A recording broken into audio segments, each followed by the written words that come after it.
Good morning. Why did we whisper? I don't know. This thing's too all in my face. It's all in my grill, man. It is very late Sunday night. Mm-hmm. For us. Very, very, very, very late. Actually, in a few minutes, it's going to really be Monday. Yeah. Monday for you guys. So, Yep. It was a very busy weekend. We had a celebration of life for my tío and Sunday service with my other tío preached. Hope you guys enjoyed that. You know, like I said right before he preached, that is the uncle, that is the first family member of my entire family that got saved. And my other uncles made fun of him because he was the young one. Mm-hmm. They would, because he didn't have a car and they were older, they would stop at a bar, and he was a Christian at that point, 17 years old. He'd wait hours and hours and hours to go home while they drank. Really? Yeah. Wow. And it would make him just wait. Can you imagine, all dirty and tired because he worked in the fields? Wow. And then just had to sit and wait for his... They would do it on purpose. But it was because of him sharing the gospel with my grandparents and then eventually my aunts, my uncles. So it was an honor to have him preach at House of Rest. For him to be able to see the seed and the legacy that he started. Amen. You know. Amen. So it's like, you know, I always say, you know, the pulpit belongs to the Lord. But honestly, it's awesome to be able to let past generations that paved the way. Mm-hmm. You know, so if anybody, I don't know how hopefully it comes out right. If anybody deserves to stand behind the pulpit at House of Rest, it's my uncle, because he established, he's the one that threw the seed out. Yeah. You know, and I don't know if I say that right, but well, I think you're just saying that it's an honor to have them, have them there, you know, and it's so appreciated. For him to see, you know, years ago what he started, and for it to see it still flourishing in our family. Yeah. And then I had a conversation with my other cousin Anthony from Texas, who was not saved. You know, and then he talked to me. I don't know exactly like what stood out to you that he said. Yeah. But basically he said he was glad that you're continuing the legacy. That I'm continuing the legacy of the family. Yeah. Just the fact that you're carrying that torch, you know. And that was nice to hear. And it is nice to hear, because I think it's something that you were able to share at the memorial, and you were able to just share a few words towards the end and say that, you know, we're all gonna be there one day, you know, and you don't want it to be a cliche, you know, to be able to say that day is gonna come. And the worst thing a pastor can do, I'm telling you, it sucks to do funerals. Yeah. Let me rephrase that. It sucks to do funerals for people that you know highly likely were not saved. It really sucks, because it puts you in a really bad position to be sensitive, but you don't want to say the wrong thing. Sometimes when you say they're in a better place, it's hard. The best thing is to do a celebration of life, and you knew this person's life. That not only did they confess Jesus, but they lived it. Yeah. There's a different feeling when you say they're in the presence of God right now. Amen. You know, so. Because you know it. Yeah. And I guess I say that to say that whenever it's my turn, and whoever speaks about me, that they will have that clean conscience when they say, man, David loved to preach, and he served God with all of his heart. Let your walk be a reflection of what it is a person speaks of you. Exactly. And I think that's important. That's the greatest honor. You know, I heard it once said that the most important day of a marriage is not the wedding day, but the last day. Mm-hmm. That's the most important day, because anybody can have a great wedding day. And I love that she said that she talked with my uncle because he knew he was going. And he asked her, I gave you a good life, didn't I? Did we have a good marriage? He asked her that. Yeah. And she says, yes, we did. And that was the hardest part for me to hear, but I mean, what more beautiful words could a person hear? And that's a husband and a wife. Now, the same thing I'll say is that the first day of your salvation maybe isn't the most important day, because a lot of people have gotten saved and they've messed up, they stumbled, they fell. But I think the most important day is the last day.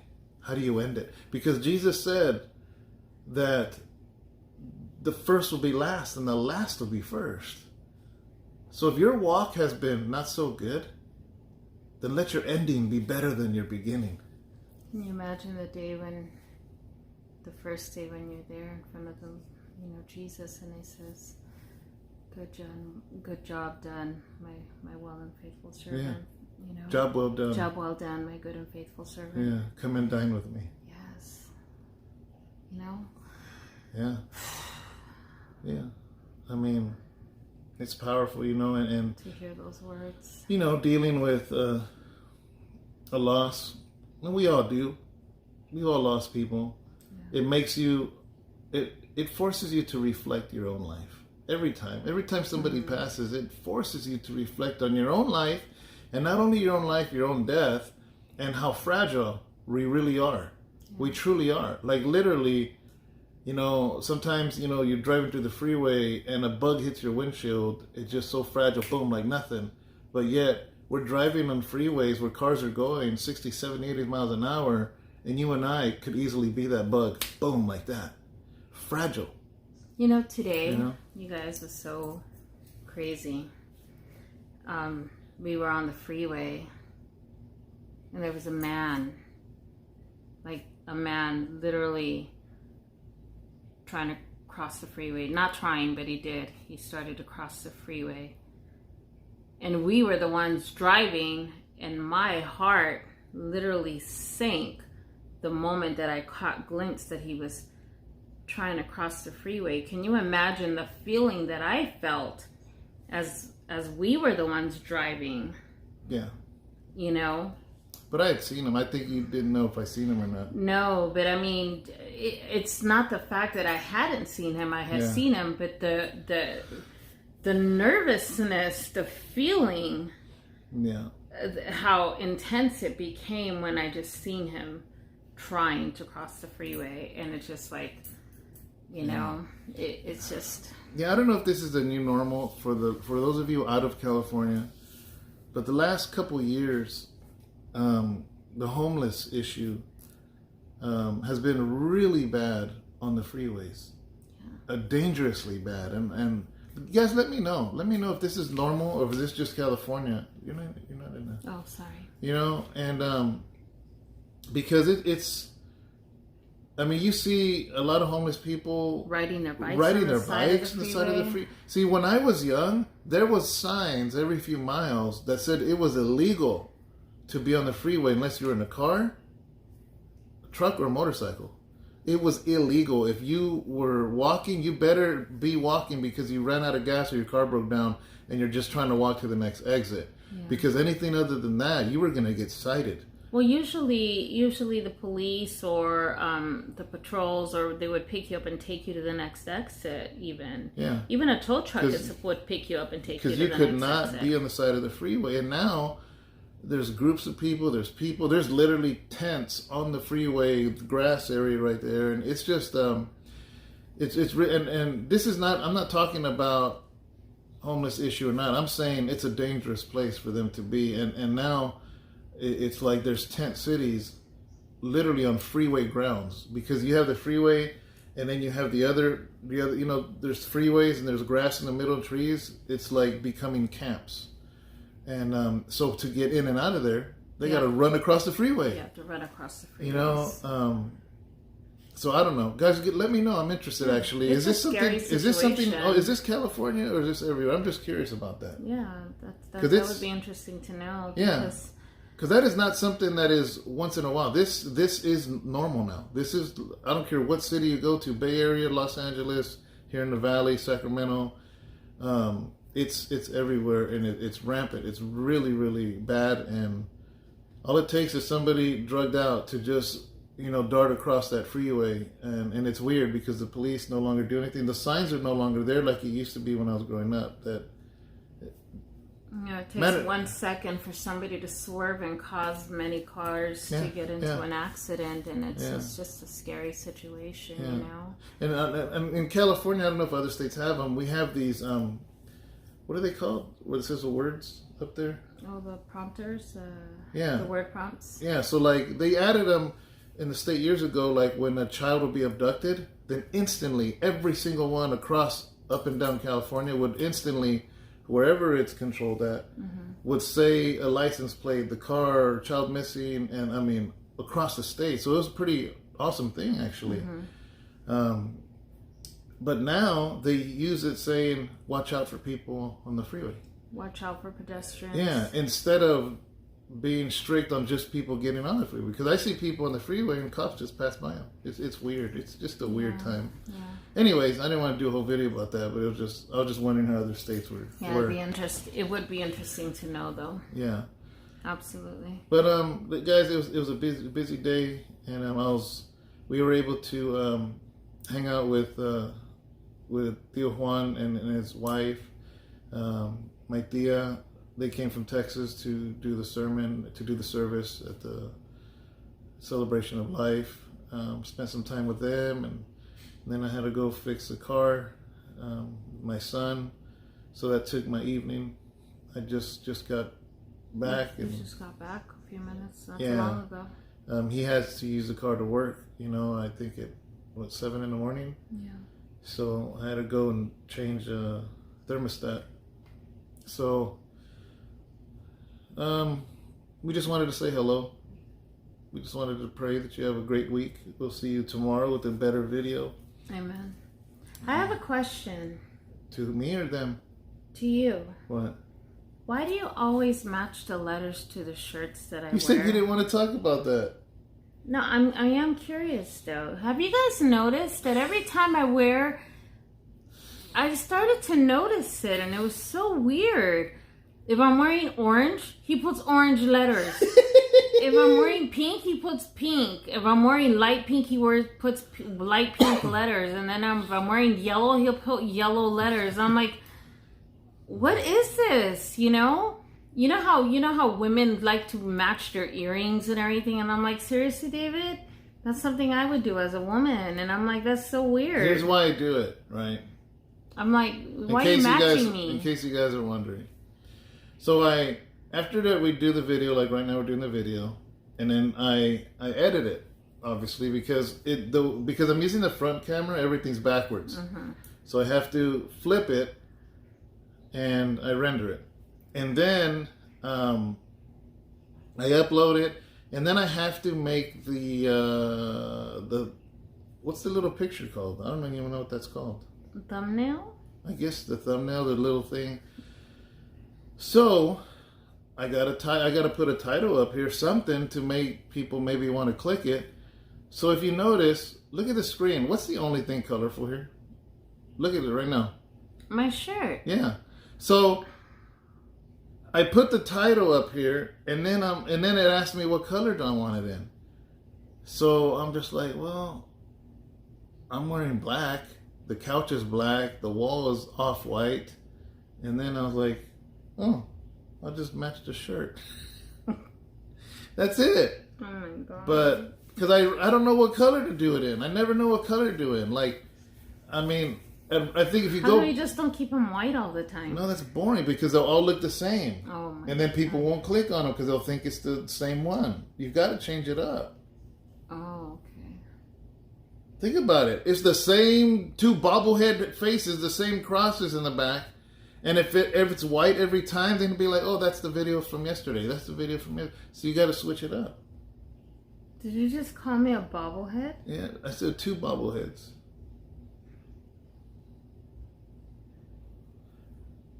So, that is why. I'm not a bobblehead. So then, you know what I've tried? Like, well, first of all, if you go to the old videos, I kept using like the same primary colors. Like, you know your first Crayola box? Like the first colors? I would use that, and then it got boring. And then, like, let's say because you have pink, if I do the yellow letters, it looks weird because it clashes. And if I then I'll look like Punky Brewster. Or if I use blue or so then by you wearing color, it forces it, or else it looks offset. It looks weird.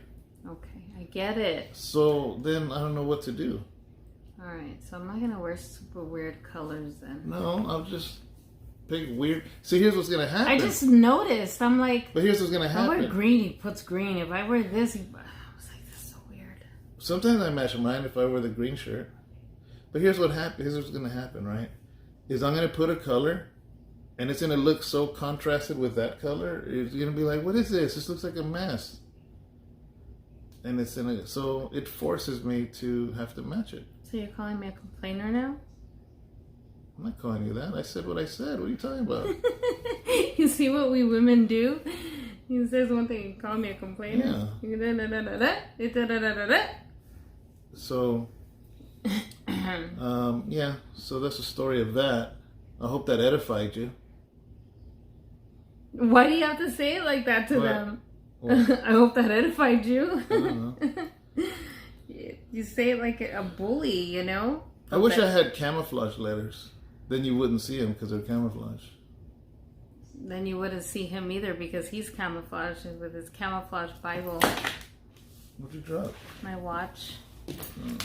My watch, people. Anyways, guys, it's already, I know it's past midnight already, so I'm going to end this video. But we didn't want to not do a video, you know. We love you guys. We care about you guys. We appreciate you guys so much. We appreciate your willingness to watch us. So we wanted to just put something out there. You know what we haven't done though, what we have not done. But lately, I hope what it is that we do, even today, did something for you. What we have not done, and I would like to ask, you know, different topics that they'd like to start hearing more of, you know, because we used to do that before. Remember, we would ask them, you know, what are some of the things that they'd like to talk about. All right, guys. So if you want to hear something, put it on the comments, and let's see if it's interesting or if it's something we have any knowledge of, and if it fits into the relevant Bible talk and it's something we know a little bit about, then we'll talk about it. Yeah, because I mean, it's been a while since we've asked, you know, hey, what do you guys, you know, is there something specific that might spark an interest that, you know, others may even be interested in as well? Let us know, guys, so that way we can, because I know there's been other times that we've been able to do that, and we look at it and we're like, you know what, that is a good topic. Let's talk about that. Whether it be family, whether it be in regards to marriage, whether it be certain situations, even within the church, within circumstances, you know, if it's, you know, we're not going to talk about things that we haven't gone through, but I mean, if there's things that we have gone through, we're going to be an open book and we're going to share it and we're going to talk about it, and we're definitely going to do our best to be open about it and talk about it and talk to you guys. All right, guys, the longer this gets, the longer I got to render it, and it's past midnight. So I want to end the video. Pushy. Bye, guys. Because then I'll render it, she falls asleep. And then he forgets to. Here's what's gonna happen: the longer this video gets, the higher the chances are this video ain't gonna get. Yeah, because he will forget, guys. All right, bye. We love.